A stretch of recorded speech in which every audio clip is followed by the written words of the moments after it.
It's time to take a therapeutic dose, a prescription-strength reality TV podcast that explores the intersection of reality TV and therapy. Possible side effects may include entertainment, strong emotional reactions, and/or laughter. Here are your hosts, Ramona Ramirez and Margee Magee. Hi, everybody, and welcome to another Therapeutic Dose. I'm Margee Magee, and with me, as always, is my co-host. Hi, everyone. I'm Ramona Ramirez. And boy, we sure are back after another Real Housewives of Orange County episode that, just continues to get us wound up and pissed off at Heather Dubrow. Just the very existence of her, the concept of her, she just gets under my skin. She just does. Starting with her entrance in that stupid cowboy outfit. Oh my God. Why is everything a costume party? Why can't you just go shopping in jeans and a t-shirt? I don't know. Why do you have to show up in like full Elvis bedazzled, ridiculous white jumpsuit? It was odd. Last night was it was an uncomfortable episode to watch almost for me, like watching. Well, yeah, we'll get into that.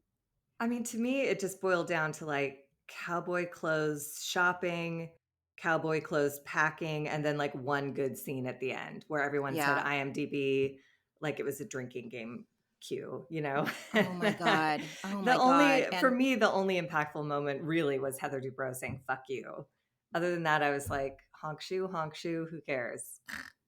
Yeah, I think we hit on Heather's I think we hit her sore spot last night. Her sore spot, her insecurities came through loud and clear. And she is ill-equipped to have that conversation. She is so vicious.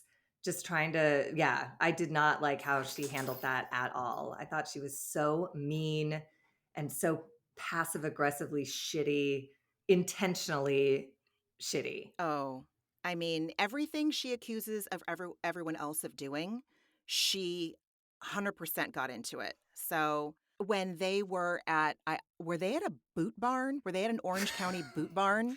They somehow Tamara was at a boot barn. Yes. And then they managed to find some other like flea market with a roof for the other ones. Like, I don't know. I didn't need either of those locations, to be quite honest, but fine. Yeah. I mean, the shopping trips are, I guess they're par for the course, right? We just need to get over it and accept the things we cannot change. If we're watching a Housewives franchise, there's going to be a shopping trip. There's going to be a girls trip or two. And yeah. Can I just ask though, like, aren't all chaps assless? Because everyone was like, are you going to get assless chaps? And I was like, isn't the whole point of chaps that they're just like a strap of leather that basically is like a thigh-high boot with no shoe? Yeah. And I don't know why I got fixated on that, but no, you're right. They are by nature assless. Yeah. So it is an oxymoron. No, it's redundant. Yeah. And Shannon and her Oshkosh bagosh, like trying to wear them like TLC, like with the overall strap down, everything. It was all terrible. It was, yes. And lest anyone think that I hate watching it. If I hated it for real, I would turn it off. I would say I can't do this franchise anymore. I think with this franchise, more than any other, because these women are women that I would never seek out a friendship or relationship with in any way, shape, or form. I would probably actively avoid women like this. Gina, I don't know. I could probably tolerate Gina. Can you with that accent? Why is her accent getting weirder and weirder? She's like, it's her O's are just getting, I can't. And her confessionals are just cartoonish. Like she's so big and talking about what she's trying to say. I'm like, can you fucking be a person? Oh my God. It was just like, it's like an assault on my senses, all of them. It was, her accent is aggressive. That's 100% What true. even is that accent? Is it New York? Because it sounds like Long Minnesota, Island? New York. I don't know what the fuck it is. It's too much is what it is. Especially for Orange County. Maybe she's Doreeting in the fact that like Dorit thinks she has like a transatlantic, European accent, and maybe Gina is taking that concept and bringing it stateside. I love that you made that a verb. Doreeting is my new favorite thing. Oh my God. It's so true though, Dorit. because it's becoming like a character choice for her, which I find annoying. But I think you're right. I think Totally. she's leaning into whatever that sound is that her mouth is making. But yeah. Shopping trip cringe aside, the first inkling of insecurity and excuse making definitely happened when Jen started explaining. Heather asks about the genesis of Jen and Ryan's relationship. Can we have a moratorium on Jen and Ryan's? Can we? Have we ever been successful with a Jen or a Ryan on this show? No, Tamara's son is a Ryan, and he is trash.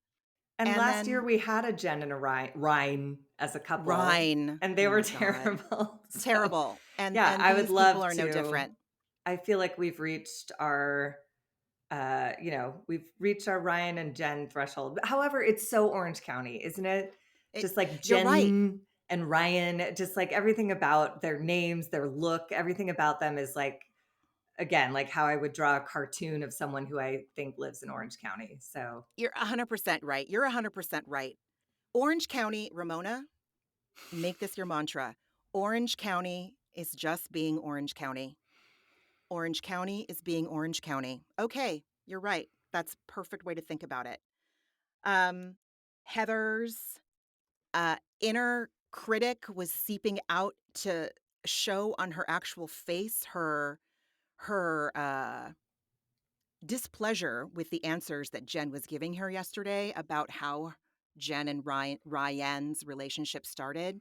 Just like her disgust was on her face. And then we see Tamara in the background with her little eyes, like looking back and forth like fucking Gollum, rubbing her hands like, yeah, the stuff is coming out and this is a shit show and I'm here for it. It's like we saw Jen's rationalization working in her brain. And I don't know if you saw that, but it was not good. She was trying to sell her relationship and how it started, which was an affair. I don't think I personally believe that their physical relationship started once. Nobody does. Come on. Her husband was in Oklahoma and she was with a guy who's like a known like fuck boy, fuck man around town. So like nobody believes that. She can't sell that. Totally. But I found it like sort of devastating when she was, everyone says he's a known cheater and she's like, but he landed with me. I'm like, no, he didn't. And also you told a story where he put you on a break so he could fuck someone else. He's like, well, for his initiation, he said I should take some time away. And of course, during that time, he fucked someone at the gym. And I was like, he is still cheating on you. He cannot wait for you to go to Montana so he can get it in with whoever's at the Quiet Woman that night. Like he is not a reformed man. He is grosser than ever. Disgusting. And I know because I've dated the type, and I've been Jen where I'm like, I'm different. I'm special. It's like, no, not for someone like that. Oh my God. I mean, while she's in Montana or at the gym or at her yoga studio, Devi Rebel, I'm never going to let that go. That name is going to disgust me in perpetuity. He's going to, at the bare minimum, go on OnlyFans. Like, even if he doesn't, he's a in the flesh type of guy. You think so? Because he's just that generation. And it just sounds like that's what he's done forever, and he's gotten away with it for like. I don't think it would be a huge loss for him if Jen said like, "I know you cheated on me." He'd be like, "Shrug, on to the next," because his game is so. It's so tight and refined now after decades of being this guy that like he'd throw a gun anyone. That doesn't have to be Jen bent over on the bed. That could have been anybody. Oh my God. That's his bit. Need to see, that was just so, it's like you saw it and you're like, okay, here come the cliches. Here come the dumb one-liners. This show was full of the stupid ass one-liners thanks to the mechanical fucking bull at the end We'll get there. But yeah, when Margie, I I had to rewind it like 3 times to make sure I heard it correctly when Jen said, "Yeah, I said no, he said, maybe you're not ready, you should take a break." I was like, "And you didn't." And Yes, I have immediately done got that. in bed I with have someone done. else. Yeah, Just immediately. like, It was oh so no. fucked. So, I guess, I'm just sad that there's yeah, so many kids involved, like so many kids. if that wasn't there, it'd be like, whatever, you're two adults who may or may not make it. But now the kids appear to be attached to this guy. And I know, and that it I don't just know. yeah, that is the yeah. Having the kids as collateral damage in any of these shows, in any reality show where the parents are clearly have things to work out, have a lot going on. There. I phrase it in a way that Yeah. that was my attempt at being compassionate to these people's situations. But yeah, that's my least favorite part is the collateral damage. And then I have to remind myself, if their parents aren't making it easy for them to, mature and develop eventually into an adult, there's always a chance that they'll be able to find their way once they're out from that household. So, but yeah, it was uncomfortable to watch Jen rationalize the beginning of her relationship. It was uncomfortable to watch her rationalize his cheating rules, and it was uncomfortable to hear her say at the end, I mean, yeah, I'm not ready for anything serious. I call bullshit on that because I've said that in the past. When I've thought that's what my girlfriends wanted to hear when I was dating someone toxic, like, oh, it's not ready. Bullshit. After the first date, I was ready. Like, move Hmm. in, tell me you love me. Are we going to Thanksgiving together? When can you meet my family? And he does like keep close. Does he doesn't live there, but does he live there?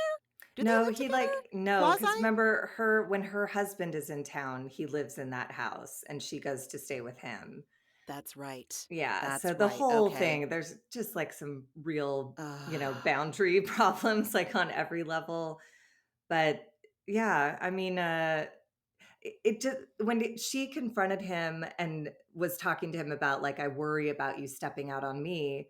And his whole response felt so hollow to me when he was like, well, it's been 2 years. And I was like, yeah, and what? it's Like, he's not like, we're doing new. pretty well. I'm like, pretty well? Yeah. And then he just picks her up to go screw in the shower. And I was like, I don't Gross. feel like that Gross. conversation like was complete. Because Gross. that's a pretty heavy thing to discuss. And he just like brushed it off and then got horny about Oh my God. it. So horny. Like they're yes, I even wrote that down. They're not in love, they're horned up. They have a huge chemical attraction to each other. It started in a very inappropriate way if those kinds of boundaries weren't established in Jen's marriage at the end. Yeah, that I call bullshit on their relationship. I call bullshit on her accepting that it's just oh, I don't, I'm not ready for that. Like, okay, I don't believe you at all. Yeah, because that But didn't add up with what she said to him, which is like, I don't want to be a part of another failed relationship because when the newness wears off, you get bored and leave. And again, he said he did not answer that. He was just like, yeah, shower. And by the way, and he, it's totally, I'm all for them. oh, I'm all for them. Like, most highly chemical, uh, super lusty relationships are toxic, and like that's fine. But I think I just get sad again that she's involved the kids and is trying to make a family out of this man. When at this point, it does seem like they don't know each other very well, that they just like fucking, and that's great. But and I don't, why is he on camera? The whole thing, it's just gonna blow up, which in the end will be best for everyone. But like, I don't know. He's a weirdo. He really what weirds is me it? out. What does it say about me when you just said it's best for everyone? That like my first thought was like, oh, as the audience, yeah, and then I was like, wait, Ramona, she means about the real people in her life. Like, don't be disgusting. No, it's another scandal. We all benefit, the whole Oh world will yeah, get to go on this ride. The difference with this one is we'll all have seen it coming miles away. It's like Jax and, cheating on everyone Totally. on Totally. old Vanderpump Rules. This is just like, we all see this. And also, Jen, I think you know it too. She And totally knows it. yeah. She's not that good of an actress. Her face in the boot store and her face when they were talking at home in her bedroom, her face gives it away. You can see her fears and her insecurities about it, and she's working to rationalize it. And I don't know, get thee to slaw, get thee to a counselor, get thee to a self-help book. But Yeah. listen, it's not my business. I mean, here it No. is. And as my various mental health mentors have said, you'll be done when you're done. You'll be done Like, you when you're can't done. rush anyone there. And like, I do think she knows. There's like a knowing vibe about her when this topic comes up. She wants to get away from it, and she doesn't want to really dig in. So, but she's not done. So, I mean, well, what is it about this franchise uh, that makes, well, I mean, we had Vicky, we had the QAnon woman who was married to the billionaire. Remember, she was on for one season and she was the terribly awkward. sweet, And sweet James Bergener, no, not Noelle, Noella. Not Noella. Noella. She was another blonde one. I know. What? um, she, God, she was on not Not last season, but the Bronwyn. season before. Oh God, not Bronwyn, but Bronwyn too. Like all these people just like, Jesus Jugs, Alexis. no, see, she was so forgettable. I Yeah, can't remember who she was. it'll come to you. Remember, she grew up super, super, super broke. And then she Tamara. had that, I don't no, know. she was with that guy that didn't want to have sex with her until they got married. She had the husky. She lived right on the beach. Listen, we don't need to Oh, talk about her. no. Yeah, I know who you're talking about. Yeah. Where But she like, served like Whole Foods. She had them over for a lunch, and yes, she took stuff out yes. of Whole Foods containers that still had the price and all Yes, that on it. and Yeah. she got ripped for that, which was totally stupid on whoever ripped her for that. Like, who gives a shit? Someone's feeding you, At just least it's Whole say thank Foods. you. Yeah. Exactly. Um, Vicky definitely compromised herself. She told the camera and told her friends that she wasn't, but obviously she was. Steve Lodge and Brooks, Exhibit A, Exhibit B, like, ma'am. And now we have this woman, and then we had Elizabeth. Oh, Elizabeth was that's her it. name. Yeah. Yes, Yes. Elizabeth did it with her partner that she lived with, but they never had sex, like, ever. Like, okay, ladies, But anyway, I will tell you, like, loneliness is a powerful motivator. And like, I have in the past, and I won't put it past myself to do it in the future, to make really uncharacteristic compromises to not be alone. During the pandemic, I remember talking with my psychiatrist, who was sort of adjusting meds to meet the moment. And mm, I mentioned like the isolation and the loneliness, like, felt uh, like overwhelming. It was just crushing. And she said loneliness is more deadly than smoking a pack a day. And I was like, cool. What's the solution? And there just isn't one. there And isn't so one. if you're not committed to mental health care, which I don't believe Vicky or any of those names you just Hell mentioned no. are, if Mm-mm. you're not seeking help, then the loneliness becomes an abyss that you'll do fucking anything to get out of. So part of me is like sympathetic slash, I don't know what my future holds. So I judge not, lest me be You know what? judged down the line. So That is such an excellent point, Margie. There's such an excellent point, and yes, I completely agree. You're absolutely right. You're sometimes it's absolutely better right. just to like have a warm body in the bed, even if like you Yeah, kind of suck. So right, I mean, right. I wouldn't choose Ryan or Ryan or any of them, Oh but my I God, can Brooks or sort of Steve, gross.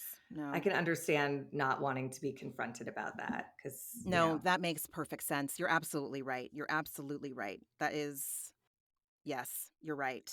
How did you feel about taking a private jet to drop kids off at college? I can you hear my eyes rolling? Like Yeah, I can. it I can. And you know what's fucked up is like, my heart broke for Heather. Like, I believed her that like the missing of her kids and her whole identity shifting now that two of her four are out of the house and on their own. And then we got a picture of the private jet, and I was like, oh, you can go there any fucking time you want. You can get on your jet. They can get on. Like, it's not the same. Like, I keep trying to, I'm really looking for moments to humanize Heather Dubrow, and I thought I'd grabbed onto one. And then, no. Just, and also that conversation with Terry in the kid's bedroom, which was like, again, I can't even believe I fell for it because it was so staged. She's like, come with me, I want to show you something. A Totally. room that's like you can barely tell that no one's there anymore, but no one's there anymore. Right. And then it ends with Terry making a sitcom joke where she's like, that's why I want to move to LA. And he's like, plus the restaurants are better. Oh my God. Exactly. Like, Join us next week when we're back for the antics of Heather and Terry. And again, last night, if I'm their two younger kids, I'm going to be looking at my sibling like, are we invisible? Like, do they not see us? Do they not realize that we're literally in this house too? And also, if I'm their older kids, I'm going like, am I a fucking prop? Are you using me as a storyline? Do you guys have anything else going on? Or are you just going to like ignore two of your four kids and exploit the other two? Weird. I definitely feel like the older ones have leaned into it No, more, you're right. Max than Nikki. I mean, yeah, as we can see from their comedy performance last week. Yeah.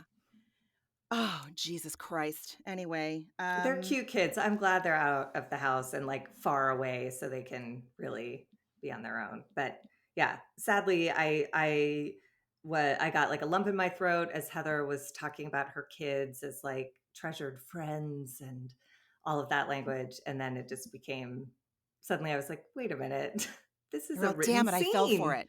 I did Yeah. fall for it. Yeah. Anyways. Yeah.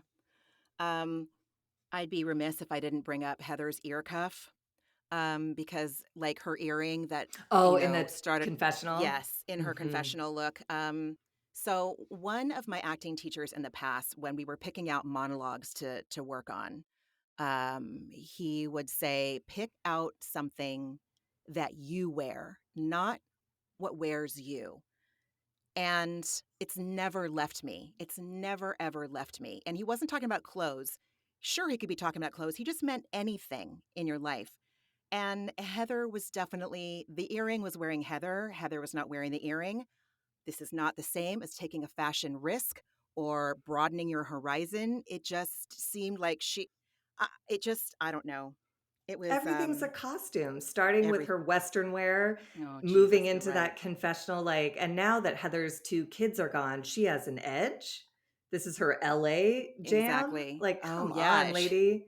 Just She's it's like you're saying, everything wears her. Even in those stupid headshots last week, it was just totally. like, I'm wearing a polka dot shirt because it just was like I'm everything. quirky. I don't know Yeah. who that woman is. She is a real, I wonder what's really under there. I worry that it's something real rotten after all these years of putting on Well, this show. we got a glimpse. Yeah, you're At right. the You're end right. last night, for sure. Did you clock when they were at the restaurant that, yeah, of course Steak you did. Fritz. Steak Fritz. And she's like, but I don't want the potatoes. Oh And then, God. ay, ay, ay. I Ay, ay, almost ay. like didn't write it down because I'm like, am I obsessing too much over the food? And I'm like, no. If they make ordering part of the show, then of course I'm going to listen to all the options. And of course she chooses steamed vegetables. And also this episode was extremely meat heavy. There It was just like was. cuts of steaks discussed here and then that fucking buffet with dense sausage and like floppy gray. I don't know. There was so Meaty much wieners meat. and brisket. Oh Yeah. my God, there was just so much meat going on. And for whatever reason, it's just like, it grossed me out. I think meat, when it sits alone, just bleh, it just looks gross to me. Like when you put it on a plate and it becomes a meal, fine. But when it's just like a slab of meat in a foil tray, I'm just like, ew, that's flesh. We're all just I gonna cut know. into it. Ew. Bleh. Okay. Yeah. Anyways. Yeah. But yeah, looking up. Well, how did you feel when they looked up Heather's IMDb? I was disappointed because I was like, Heather is a bitch, and now you guys are too. It's like, I mean, of course, we all do it. Everybody looks up everything about everyone. But the way they started coming at her, I was like, this is just rude. And also, I don't know. She's the only one who thinks she's an actress. You know, she's the Oh, rich God wife of a bless. surgeon. And all of the shows they listed, like, I was on the lot the day that she arrived for her Hot in Cleveland thing. And I swear to God, she came in this fucking SUV limo, you know, driving down those narrow streets of a studio lot. And she emerges with her like clicking high heels on the cement and like with a full face of like pancake makeup. She just arrived already in character. But I swear to God, I feel like her role on that show was like Heather Dubrow. Like, I don't think maybe she did have a character that she was playing, but her whole, like, she really arrives like she's something, you know? As much as I Oh. couldn't stand Gina's voice in this episode when she said, like, Heather's acting like they took her Oscars away. And I was like, yeah, she has Oh. no Oscars. She's had like a few, like, you know, small guest starring roles that made no impact on shows that, you know. Oh, God. I Anyways, we'll mean, we'll get there when she starts name dropping whoever they ran into in the airport oh, from a Jesus sitcom Christ. she starred on. Get out of here. What are you Yeah. talking about? Yeah. And listen, I, with my own IMDb, it's so outdated. I'm sure my headshot is like, I don't know, double digits old. I don't even know if everything is on there. But yeah, I think, again, if Tamara is involved, she is going to shit stir, she's going to pot stir, and she'll do it wearing super tight jeans and an Hermes or Gucci belt, looking like Orange County. Orange County's going to Orange County. Yeah. Anyway, it was really mean. It was really mean. And yeah, but so yeah, I mean, Heather makes it so hard to feel compassionate for her. And I wonder if it's maybe because of your and my respective backgrounds that we understood the gravity of looking up someone's IMDb and how that can be so like, It's, oh you might as well God. ask me to like stand naked in natural light. Exactly. It's that it Exactly. exposes everything about you. Exactly. Slash, the mental health angle on it is if you make that your worth, if you defend it to indicate that you have some value in this world, then that's fucked up. If somebody looks at my IMDb and decides things about me as a human being and my purpose and worth on this planet in this lifetime, that's so fucked up. That's Right. insane. Right. So, yeah. Right. Oh my God. Yes. Yes. You're absolutely right.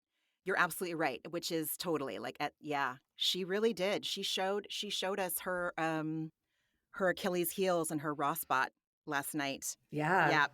Yep. Yeah, rich Um don't solve insecure, man. it really It's doesn't. it follows you no matter what you have in your bank account. It Yikes. really yeah, exactly. And I yeah. um The next note I have is Shannon's kids hate her. oh The poor they just glare at her like she is a fucking wet shit on a carpet. It's just so hard to watch. I guess I I probably look at her the same way. They're probably mirroring what's on my face, but I hard like to barely watch. remember that scene. I don't even remember what they were talking about. Oh, Shannon put on like a Zorro mask or something and then Oh a cowboy God, hat. that's And her right. kids are just staring at her Oh like, Christ. you look stupid. And she's trying to, you know, whatever. She's I leaning couldn't into her comedy chops in quotations. slash. And then this whole, I just found her like so mopey and annoying this whole episode. Even in that scene, it was starting. And I was just like, you are a joyless blob. Sorry if you can hear Evelyn digging on the furniture behind me. My dog. Evelyn is Margie's adorable, sweet dog She's real who cute. she is typically very quiet until Margie's doing something that doesn't involve Evelyn. And then she's all, oh, going to scratch this thing. I'm going to do some stuff. I gotta squeak toys. I gotta, I just love jump her so around. much, though. She's adorable. I love her so much. So we are arrived at Montana then. And of course, when they're showing us little snippets of the decor, I zoom in on a TP and I'm just like, I had a feeling that the vintage store that Emily and Gina and Shannon were shopping at. I'm like, okay, this is like a vintage hipster store. You could tell from like the old pennants on the wall or the pennants that looked like they were old. And I'm sure I would enjoy like flipping through a rack in there. But I was like, let me guess, there's going to be like an Indian chief with a headdress, ring, or t-shirt or some bullshit. And then I see the TP. Now, some people might not give a rat's ass about that. I find making money or using another's culture as uh, whimsical decor or a design on a t-shirt, it just grosses me out. And again, I expect it on this show, but I don't like it. I No, don't and like you're it at right. all. Unless Makes me just mad. there's a Native American individual or community Exactly. financially profiting from this, then you're right. And it Yes. is just like, Yes. it's just Disneyland sets Exactly. instead of, Yes. having any connection or respect for what Yes. exactly you're doing with that. Exactly. Yeah. Thank you. Yes, that's exactly right. I I don't know about you, but I had a real issue with okay, so I have done this before. I have had plans with people as a group, and we were all getting ready at the same place. And if I wasn't ready, I, comma, as a fully formed adult, comma, with agency over my life, comma, have said to people who were waiting for me, I am not ready to leave. I would really, if you guys would like to leave, please go. I give you 100% of my permission for you to leave. Instead, which is exactly what Shannon did. I'm redoing my makeup. Why don't you guys go? I want you to go. Instead, they wait for her, but talk shit.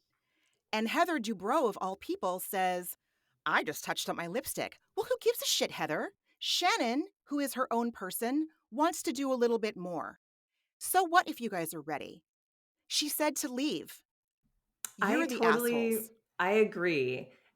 Except that Shannon just put like a little extra drama frosting on it that I did not need when she was like, it's her franticness. Like, you guys go ahead. I'm doing the best I can. As if like Oh, there's yeah. a firing squad with their guns pointed at her while she's trying to do her makeup. Just like you said, just say like, I'm running behind. You guys go ahead. I'll catch up with you there.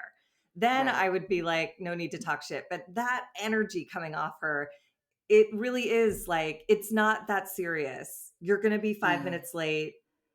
That's fine. And I think I was also like, I just watched the first 2 episodes of And Just Like That. And there's a scene where Miranda loses her cell phone at the beach. And it's that same energy of like, suddenly I'm helpless and everything's impossible and there are no solutions.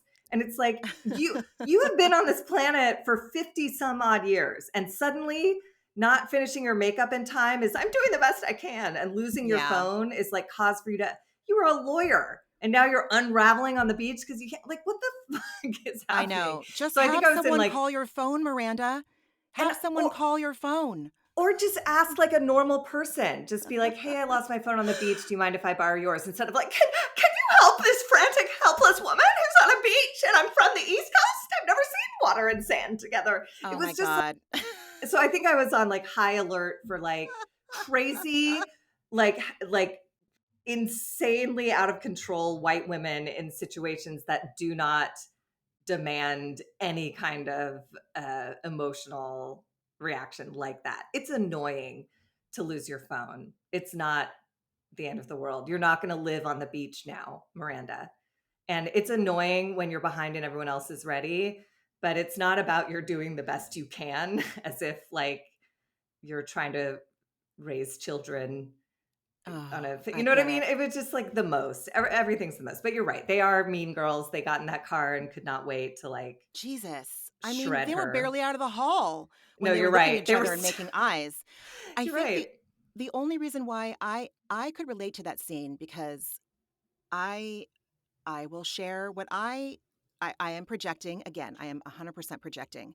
When I, let's say, have been getting ready to go out with like my sister, and I know we're going to meet my sister's friends, and when I felt like the fat outsider that didn't have as cute clothes, that if I was visiting them and living out of a suitcase and a makeup bag, and I felt disoriented and I couldn't get ready as fast as I could if I was in my own house, um, and if they were ready, I would be judging myself for not being ready. I'd be judging myself for not being as cute as I thought they were. I'd be beating myself up for not being as cute as they were. And I'd also have like the time constraint working against me.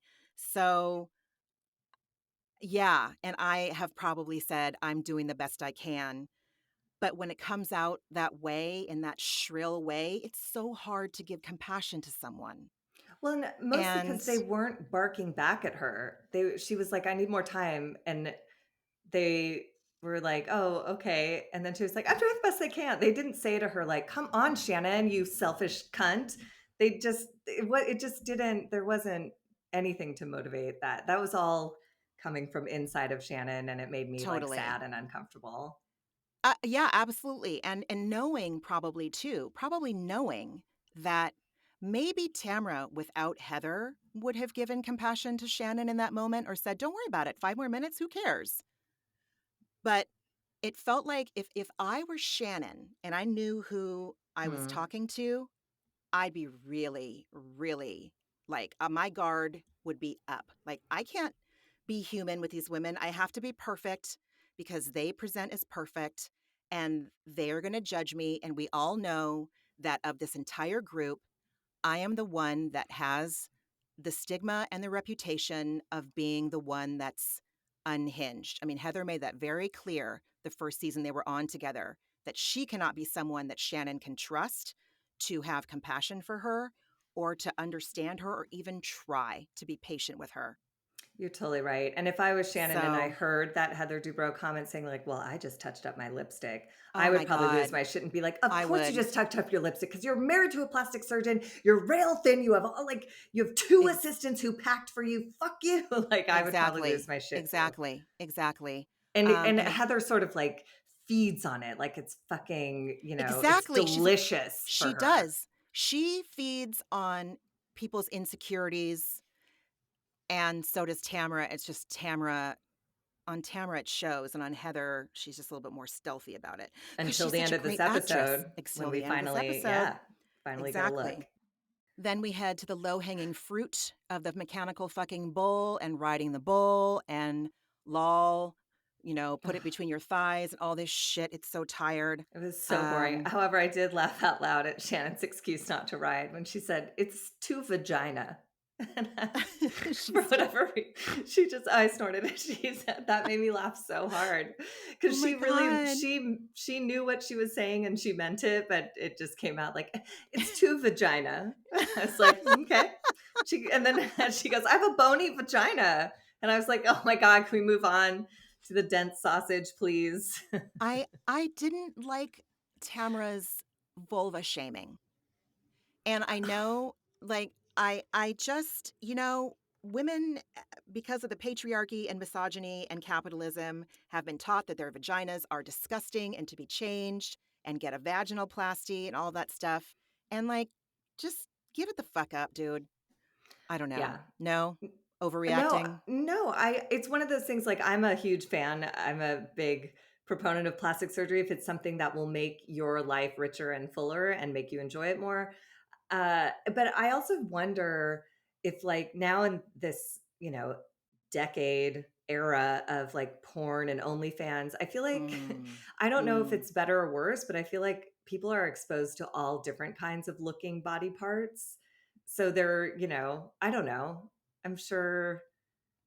Yeah, I don't know. I thought, yeah, Tamara was just, again, like you said, it's low hanging fruit. It's just like anywhere you can find a way to slam this woman, God. you take, and that's. That's just fucking mean. It's mean. And it's What? cheap and it's lazy. She has a meaty vagina. I was just like, you're so fucking like, burn a fucking mental calorie, Tamra. You can do better than this. You can be more clever. Read a book. Flip through a fucking New Yorker. I don't know. But No, should just that like, no. whatever. You're right. Tammy Sue's going to Tammy Sue. Orange County's going Yeah. to Orange County. Yeah. I'm having problems. Um, yeah. Yeah. And then Taylor lets us know that she's bisexual. And not in like the salacious way that everyone at that table Exactly. wanted, which I loved because she was like, I'm bisexual. And they were like, oh, she likes getting her coochie licked. And then she was like, no, I had a 5-year intimate Exactly. relationship with a woman. And I was like, yes, shut it down, Taylor. Because they Yeah. were all ready to just be like, you know, whatever, all judgy and shitty. But she's like, no, I fell in love and committed. And that's, part of my history and who I am. I loved her in that Tamara, moment. I loved her. Happy Pride, Taylor. I was thrilled. I did not know that before. And I feel like we would have known it had, I'm just glad that she was able to bring it up herself. And she was very just like, this is me, you guys. Yes, 5 years. And I think Tamara was probably expecting to be able to do the thing she did with Bronwyn in Bronwyn's last or second to last season, which is make out on the banquette of a restaurant table and have Vicky go, oh my God, oh my God, oh my God. And you're right. Taylor was having none of that. And No, fuck and yeah, Taylor. there was no opening to fetishize it and I also, it wasn't like a coming out moment. And I'm Exactly. glad we didn't know it before because it's not relevant to who she is. And Mm-hmm. as the episode went on, it's not relevant to what's going on in this episode or in her life right now in any big way. So I just thought it was like, I don't know. She's so like she's so clear about like who she is and what matters, and that is part of who she is, and it doesn't matter in the way those other women want it to. Exactly. Exactly. You're So 100% right. I I loved it. I got love joy out of that. that was that bit of honesty, honesty, clarity, lack of drama, uh, boundaries, really made up for the rest of the bullshit in the episode. So, Hmm. yeah, yeah, I didn't know that Jen and Gina were both flight attendants. yeah. I didn't eat. Oh, I yeah. didn't I know don't know. I Gina don't was a think I flight did attendant. either. I I didn't love that either. Jen met her husband in economy. I don't know why that made me I laugh so know. hard. It was just like, oh, come on, lady. But And who yeah. was the one that asked that? Oh, I can't remember, but it was just new girl hazing. You know what I Yeah, mean? So it made me laugh a little. sniffing her out to see if she's a gold digger. At some point in the evening, Shannon disappears to go make a phone call because the babysitter bailed, but then she dons a costume, which she's known to do on her girls' trips. Their parties.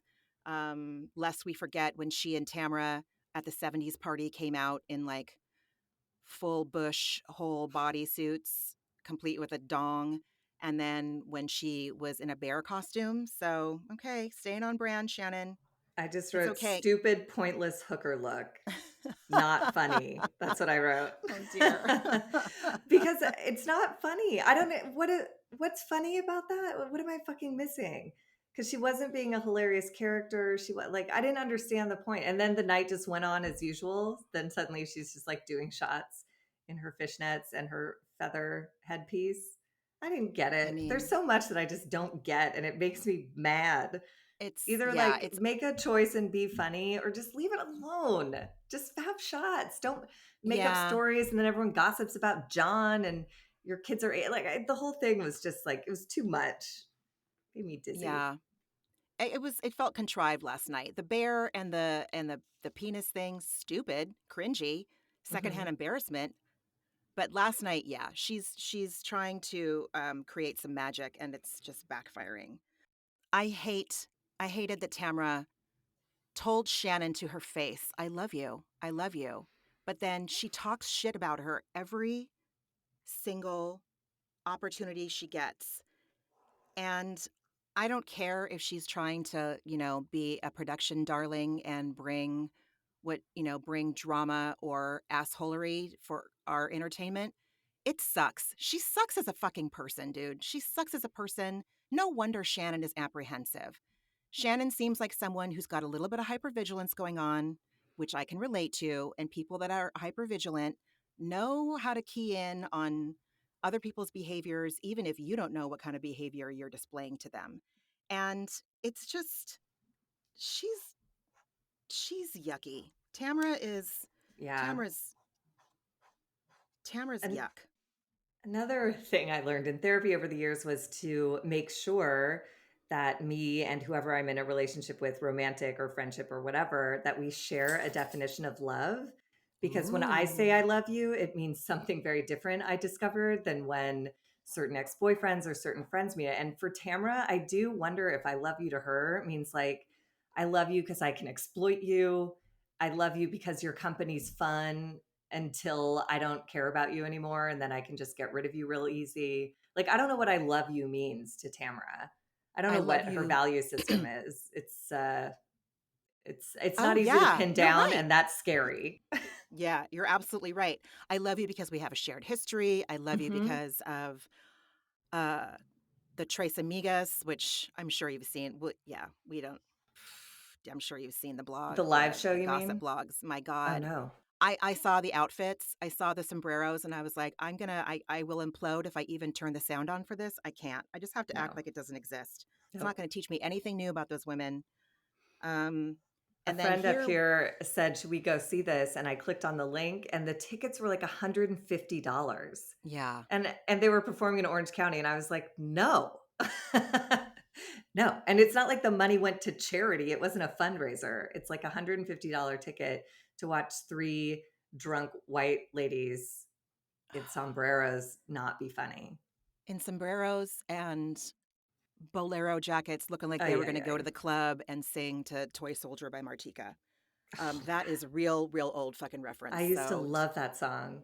I loved it Step too. by step. Yep, It's so I good. loved her outfit in that show. Or Yep. in that video. I loved her lips.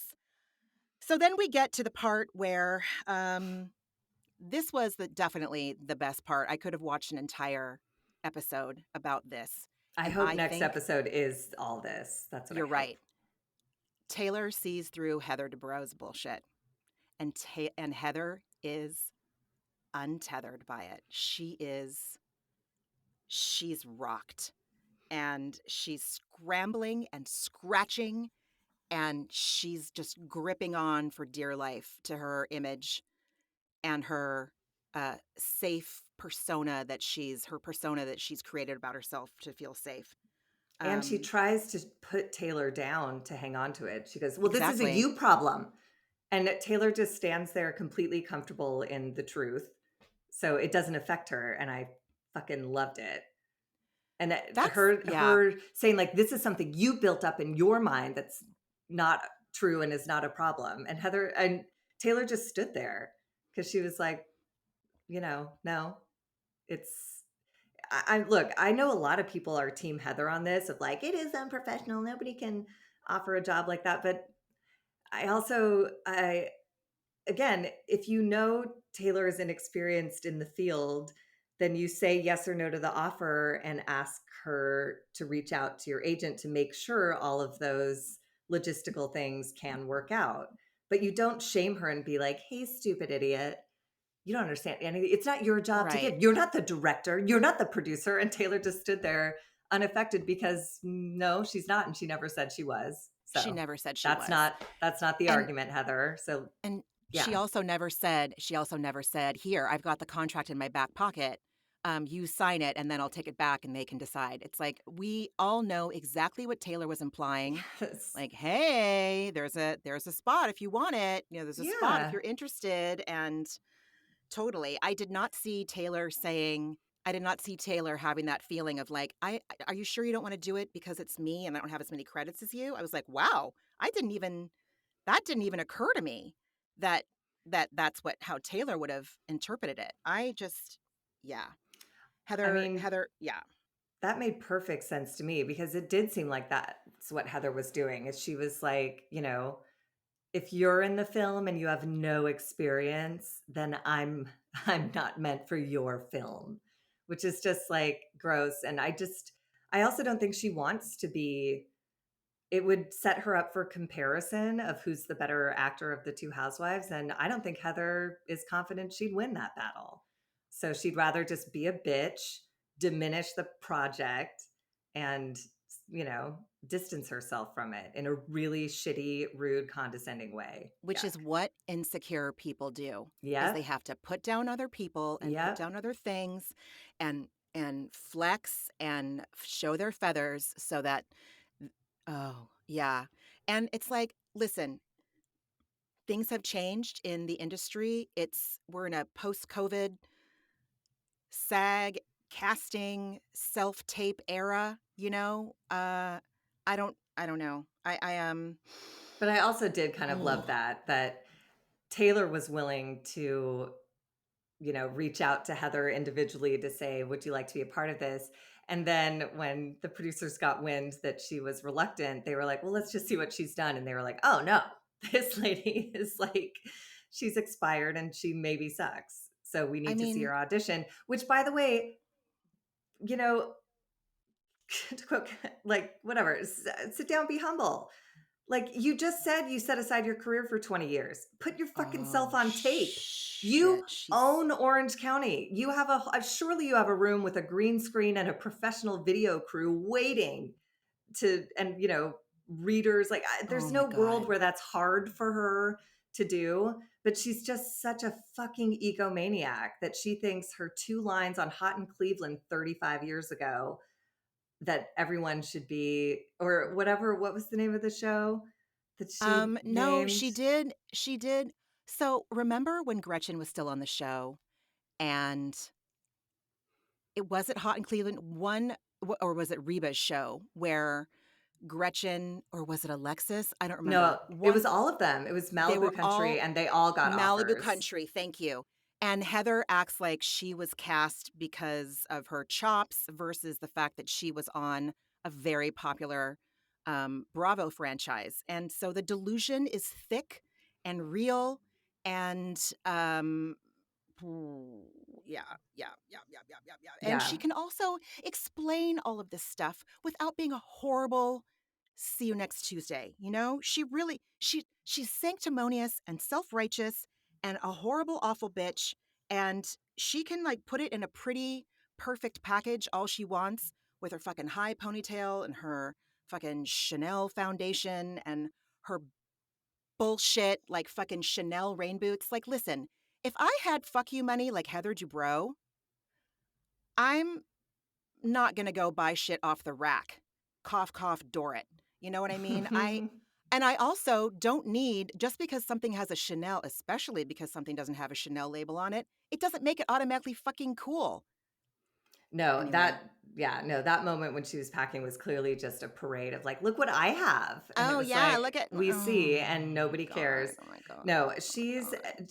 but it's not a pretty package anymore. In this moment, she got ugly so fast when she started saying like, oh, so you get an offer with your IMDb that has nothing on it and my IMDb isn't good. And okay. Like the way she literally, it was like watching a gremlin transform. It was like, oh my God, we're just seeing everything that you really are right now, and you're awful.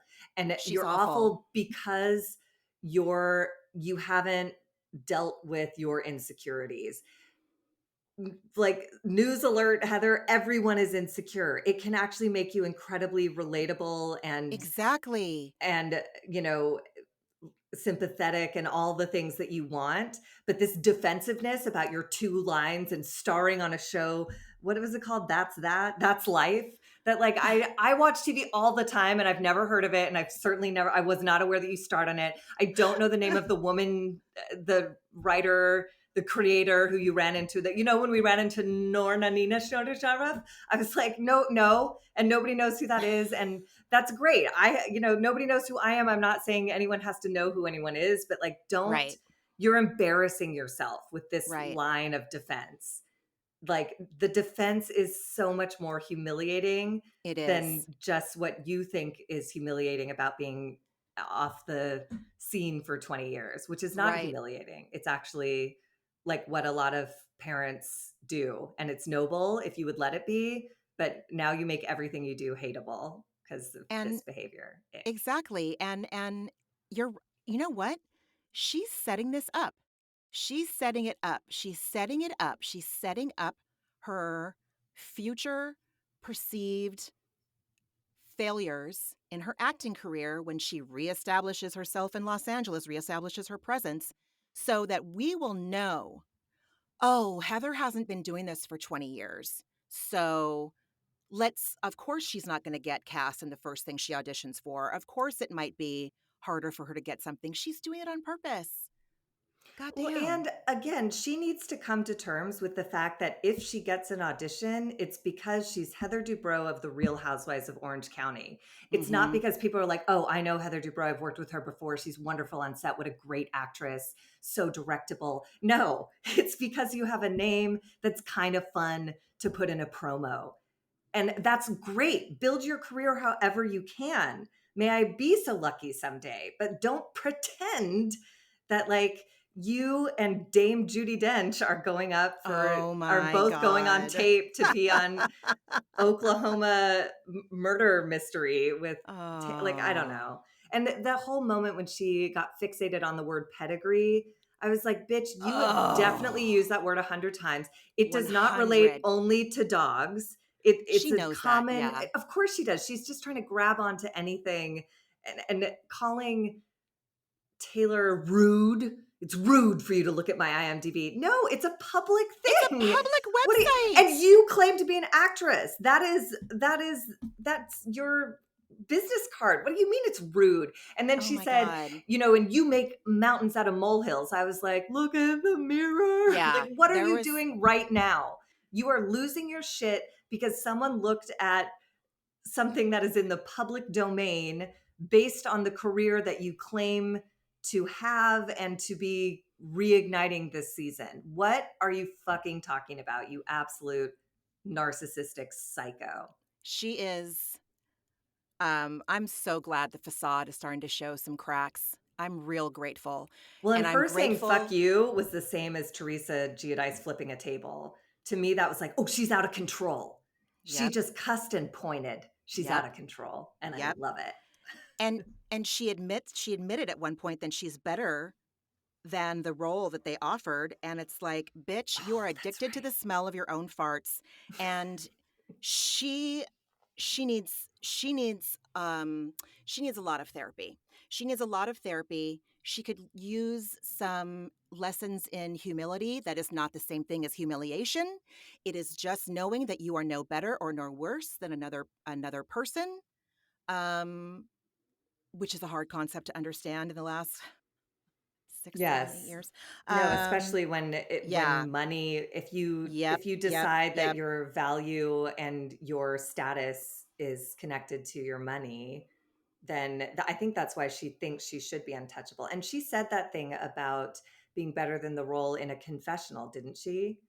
I think so. Yeah, because that's when she's calmed down and has had time to reflect on the incident. Dude. And if that's still how she's coming at it, it's like, wow, even with time for healthy reflection, you still are defensive and in the wrong. And it is so, yeah, boy, she has no sense of herself. And I love Taylor as just this still presence, Totally. of just like, I am unshakable because I live in reality. Yeah. And you're spinning in this world that you created and this fantasy that you've asked us all to buy into. And that's, it felt like that to me too. It felt like that to me. I really hope it was. I know that if we talk about Taylor Armstrong, we have to acknowledge the incredibly traumatic and abusive past that we unfortunately saw play out in like the first few seasons of The Real Housewives of Beverly Hills. I get the sense in my gut that you're right, that she was just taking it as a quiet presence. I do know that she and her now husband have gone on those, celebrity therapy shows. So I mean, maybe she's you're right. done some in her non-filmed life, but I hope she wasn't just taking it because she's used to taking someone attacking her. And That's a if really that's the good case, point. then fuck you, Heather. I definitely think that we saw Heather's sore spot last night, and I'm here for it because of what you and I talk about, and because of that notion of fairness and justice. You do not get away with not being vulnerable, and you do not get away with bullshitting your way out of things. Yeah, She's and a I don't like piece of watching shit. anyone lie to other people, and I Yep, don't like watching them lie to themselves. They're both exactly. equally Yes, disgusting and yes, abhorrent to me. yes. And I believe that she believes her lies, and that's not better. It's still Yeah, disgusting. In fact, maybe it's worse because it becomes pathological. you're If right. I you've think you're absolutely built a right. reality and you only include people, you're rich enough to only include people in your life who support your fantasy, then I don't know, you're just a fraud as a human being. And again, I can't say that if I was like a billionaire that I wouldn't do the same thing, but like it's Mm-mm. not it's not a good look. It is not. Yeah, it's that was really it was just the most revealing conversation I think I've ever seen Heather Dubrow have. Absolutely. And my friend, you would never be a billionaire because you're too good of a person to Rude. be a billionaire. Oh. Because you're No, too good of a yeah. person to be a billionaire. That would, yeah. I would Yeah. look. I would be a quiet billionaire. I would give lots away, and whatever. You listening, universe? Make me a billionaire, and I'll be good at it. Um, yeah, And I think like the last thing I took away, again, showing Heather's complete disingenuousness, when she's like, it's when she was talking about Taylor, when she was talking about her perception that Taylor was judging her, which Taylor was not. Heather was judging herself, lest we hmm forget.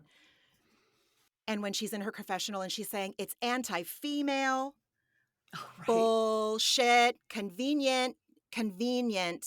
Heather has never been a bastion of feminism. She is anti-female. She Um, punishes everyone. I mean, even just last episode when she brought Gina over to say, like, to punish her for having a life outside of pleasing Heather. Yeah, that again rang false and hollow. It's just buzzwords and bullshit. she's so, oh my God. I can't wait to see next week. And then, Me too. did you watch What Happens Live after? I had it on in the background. I was doing other stuff, but I heard some of it. So you heard Taylor say that she's good friends with Tamra. Yeah, that confused me, I Me think, a little too. bit. I was confused too. You can do better, But Taylor. You can do but she better. did also say, like, there was some dumb game they were playing and she had to choose the housewives that were the most whatever. And she did not slam Tamara, but honestly answer a question like who's who's going to have the most to own up for at the reunion, or who is the worst at apologizing. And she named Tamara in some unfavorable light, and I was like, Mm-hmm. okay, so if you're friends with her and you're comfortable, you have no hesitation doing that, then maybe that's a real-ish friendship, as much as you can have one with Tamara I mean, Barney Judge.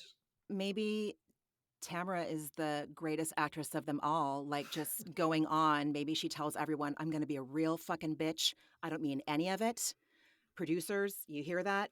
Okay. And then in her non-filmed life, she's been fine. I don't know. Yeah. I don't. Who No, knows? I think you're right. It's one of those things Magical where thinking. I'm sure that Tamara's a great friend until she needs to use your personal story to advance her own career, you know, until she God. needs to use you as a storyline. I'm sure she's a lovely friend. I mean, case in point, Jen.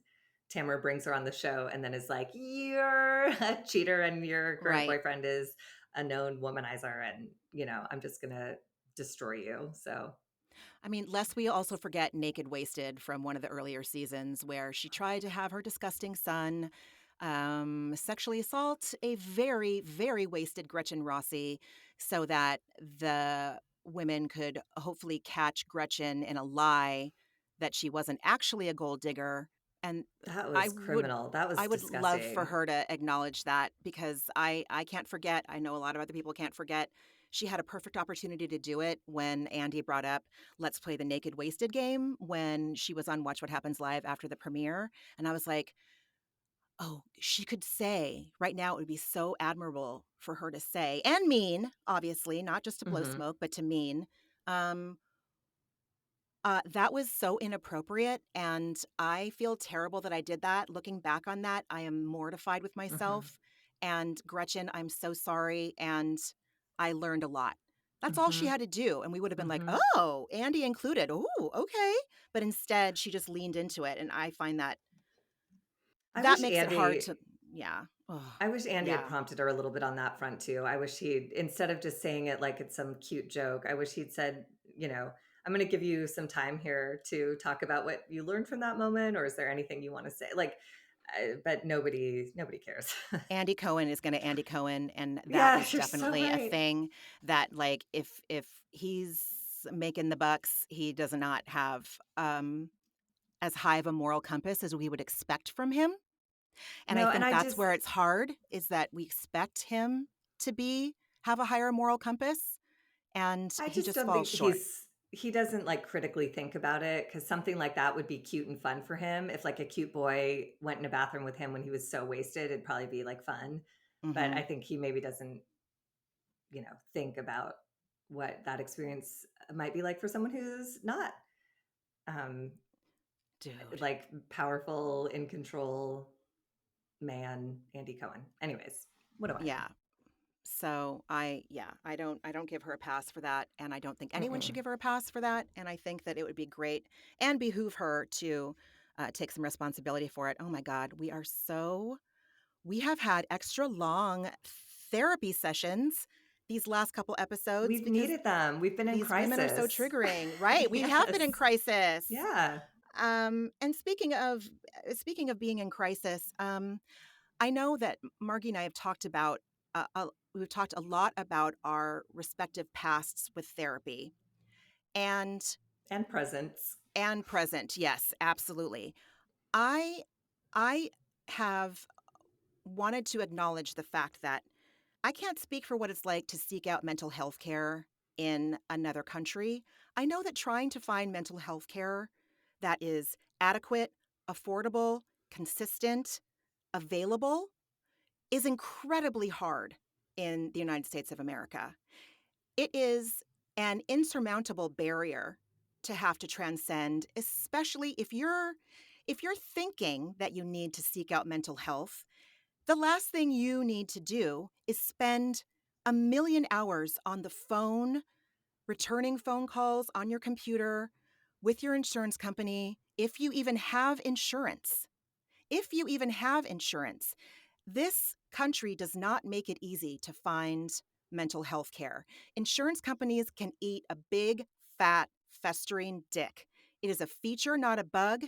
They don't want to pay for shit. That is just their bottom line. They don't care about you. They don't care about your mental health. I don't even know if they care about your physical health. All they want to do is make money and please their shareholders. Um, I am very lucky.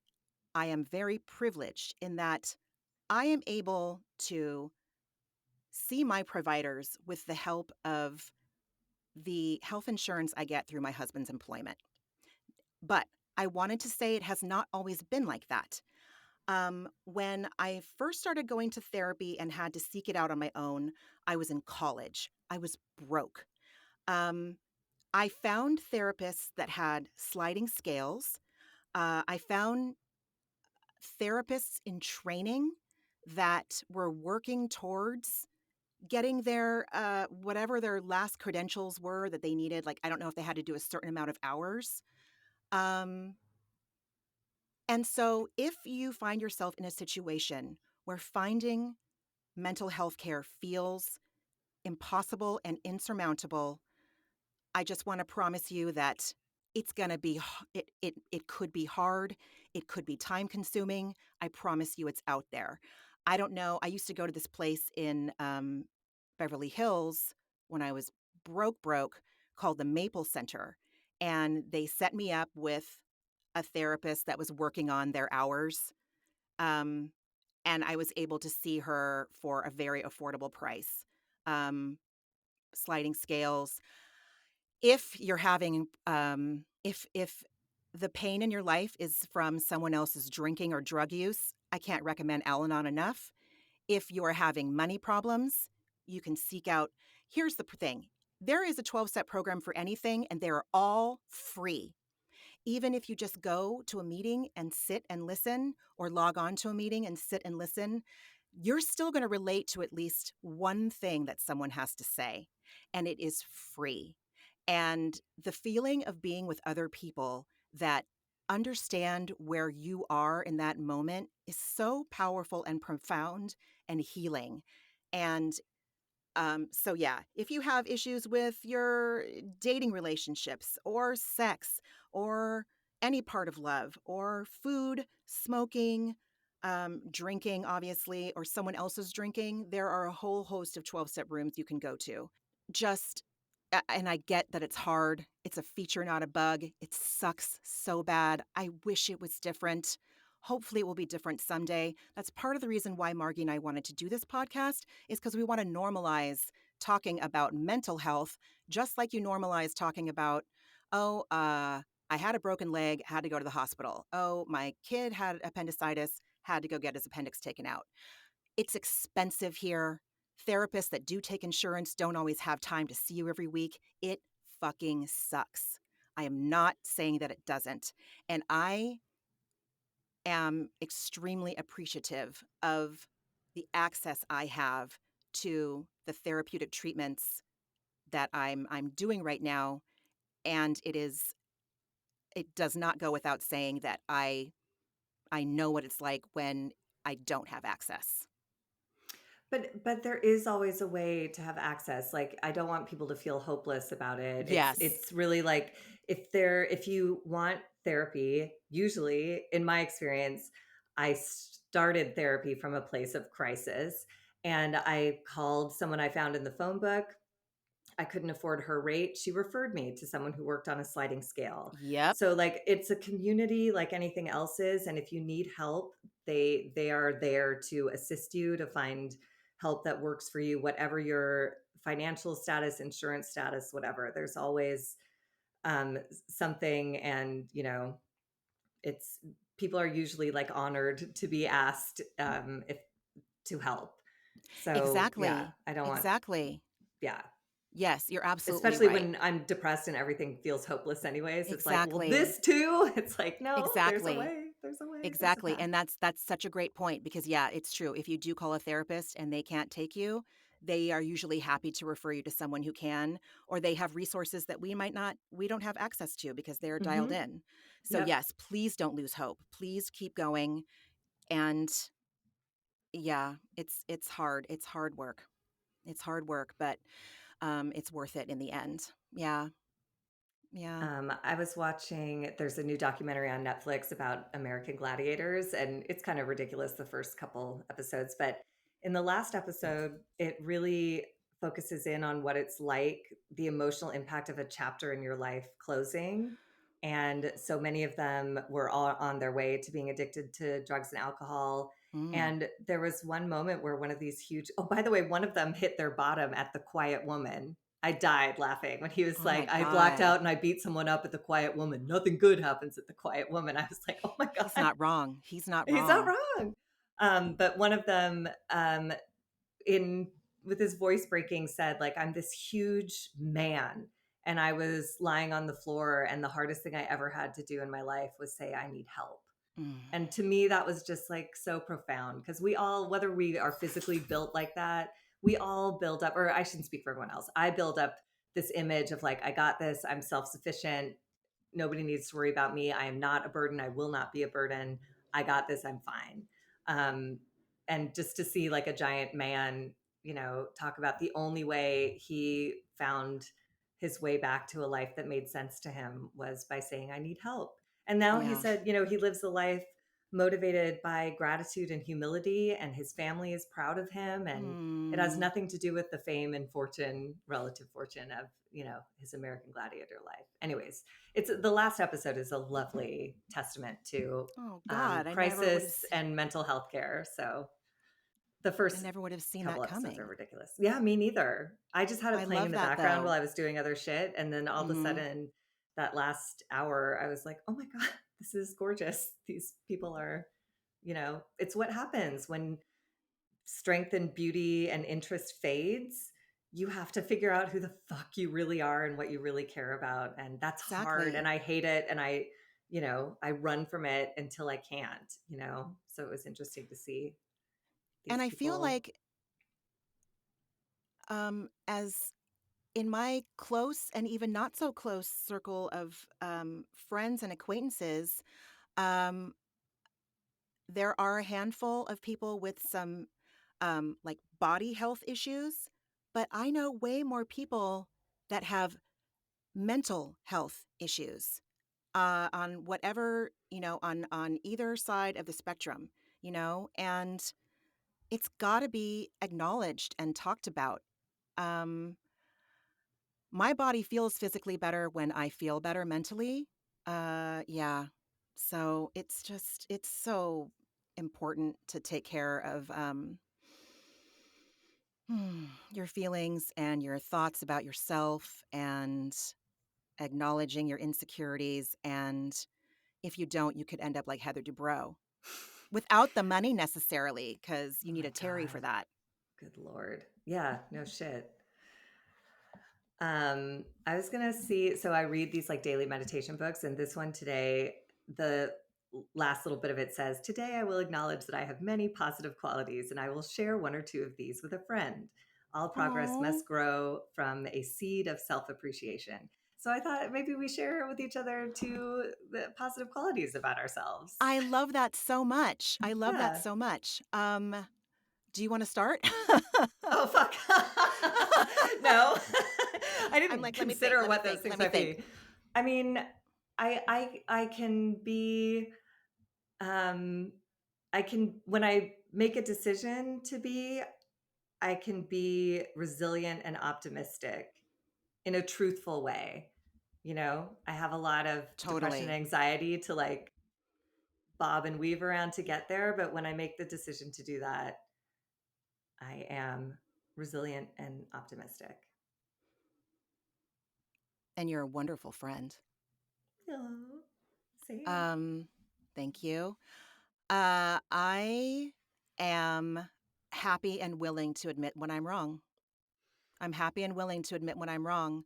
Last night, Josh and I were talking about something. We're having some challenges parenting wise, and we were talking about it, and he said some things that were true. And I was like, you're absolutely right. That makes perfect sense. You're absolutely right. And it's something that if I, you know, maybe in the past I would have gotten defensive about it or made excuses about it, but there was the full sentence was, you're right. You're Hmm. right. So I can admit when I'm wrong. Um, and I feel like I'm never really afraid to like call it like it is, like when in regards to my stuff, like this is my mess. Look In at it. regards to It's anything, gross. Oh, well, thank personal you. or out in the world, I love it. Yeah. Uh, You're never going to get like a false assessment from Ramona Ramirez. Forget about it. that is true. That is true. Hmm. That is true. It's Um, unbridled truth in the best possible way all the time.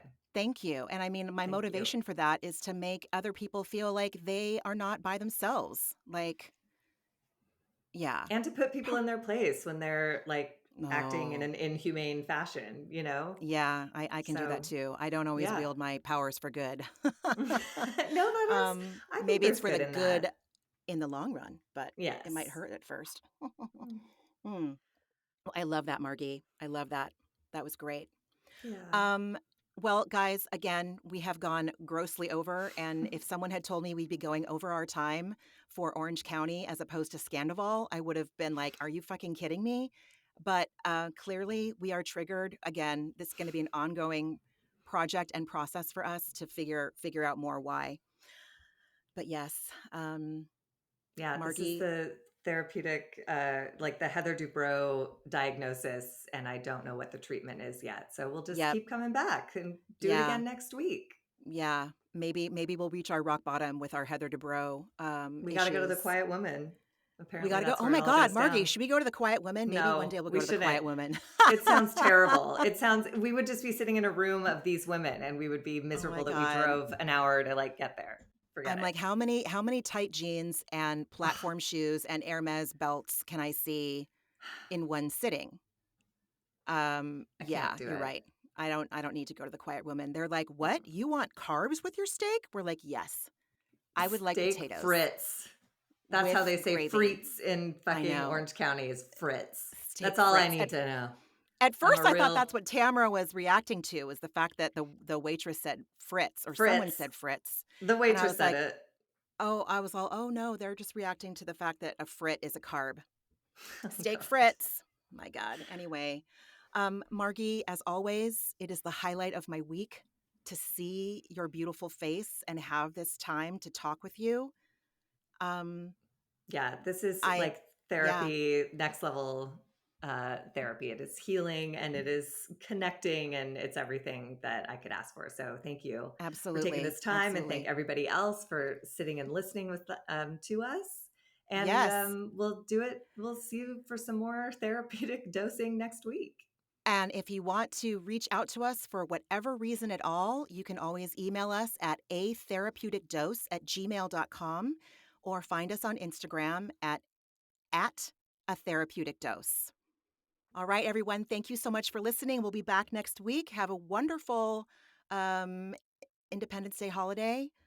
Think about what that means. Think about who got to celebrate those first Independence Day holidays. And yeah, I can't just say that without. I can't talk about 4th of July without talking about the reality of everybody. Enjoy your meats and dense sausages this weekend. Yeah. And, thick wieners. All right. Yep. Anyway. Okay. Bye, everyone. Bye, everybody. Ramona and Margee are obviously not doctors and do not provide medical advice. Their content is intended to be used for entertainment purposes only. It is not intended to be, should not be interpreted as, or used as a substitute for medical advice or a diagnosis of any health or fitness problem, condition, or disease, nor a recommendation for a specific test, doctor, care provider, procedure, treatment plan, product, or course of action. My mom isn't a doctor.